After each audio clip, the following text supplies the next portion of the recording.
Kejadian pasal 4, Kain dan Habel. Kemudian manusia itu bersetubuh dengan Hawa istrinya, dan mengandunglah perempuan itu, lalu melahirkan Kain. Maka kata perempuan itu, "Aku telah mendapat seorang anak laki-laki dengan pertolongan Tuhan." Selanjutnya dilahirkannya Habel, adik Kain, dan Habel menjadi gembala kambing domba. Kain menjadi petani. Setelah beberapa waktu lamanya, maka Kain mempersembahkan sebagian dari hasil tanah itu kepada Tuhan sebagai korban persembahan.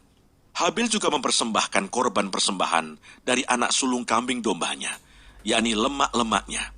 Maka Tuhan mengindahkan Habel dan korban persembahannya itu, tetapi Kain dan korban persembahannya tidak diindahkannya. Lalu hati Kain menjadi sangat panas dan mukanya muram. Firman Tuhan kepada Kain, "Mengapa hatimu panas dan mukamu muram? Apakah mukamu tidak akan berseri jika engkau berbuat baik? Tetapi jika engkau tidak berbuat baik, dosa sudah mengintip di depan pintu. Ia sangat menggoda engkau, tetapi engkau harus berkuasa atasnya." Kata Kain kepada Habel adiknya, "Marilah kita pergi ke padang." Ketika mereka ada di padang, tiba-tiba Kain memukul Habel adiknya itu, lalu membunuh dia. Firman Tuhan kepada Kain, "Di mana Habel adikmu itu?" Jawabnya, "Aku tidak tahu. Apakah aku penjaga adikku?" Firman-Nya, "Apakah yang telah kau perbuat ini? Darah adikmu itu berteriak kepadaku dari tanah. Maka sekarang, terkutuklah engkau, terbuang jauh dari tanah yang mengangakkan mulutnya untuk menerima darah adikmu itu dari tanganmu. Apabila engkau mengusahakan tanah itu, maka tanah itu tidak akan memberikan hasil sepenuhnya lagi kepadamu. Engkau menjadi seorang pelarian dan pengembara di bumi."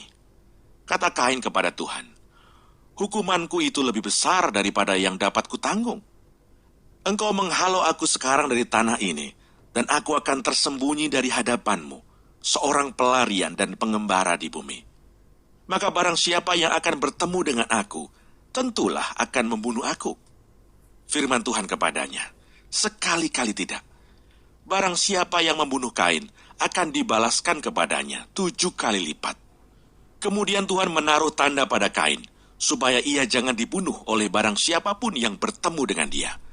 Lalu Kain pergi dari hadapan Tuhan, dan ia menetap di tanah Nod, di sebelah timur Eden. Keturunan Kain, Set dan Enos. Kain bersetubuh dengan istrinya, dan mengandunglah perempuan itu, lalu melahirkan Henoh. Kemudian Kain mendirikan suatu kota, dan dinamainya kota itu Henoh, menurut nama anaknya.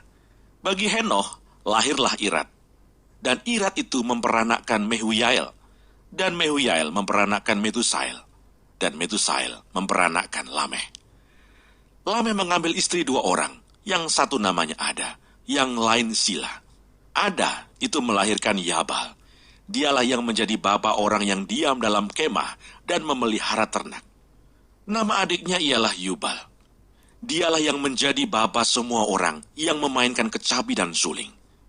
Sila juga melahirkan anak, yakni Tubal Kain, bapa semua tukang tembaga dan tukang besi. Adik perempuan Tubal Kain ialah Naamah. Berkatalah Lameh kepada kedua istrinya itu, "Ada dan Sila, dengarkanlah suaraku. Hai istri-istri Lameh, pasanglah telingamu kepada perkataanku ini. Aku telah membunuh seorang laki-laki karena ia melukai aku. Membunuh seorang muda karena ia memukul aku sampai bengkak. Sebab jika Kain harus dibalaskan 7 kali lipat, maka Lameh 77 kali lipat." Adam bersetubuh pula dengan istrinya. Lalu perempuan itu melahirkan seorang anak laki-laki dan menamainya Set. Sebab katanya, "Allah telah mengaruniakan kepadaku anak yang lain sebagai ganti Habel, sebab Kain telah membunuhnya." Lahirlah seorang anak laki-laki bagi Set juga, dan anak itu dinamainya Enos. Waktu itulah orang mulai memanggil nama Tuhan.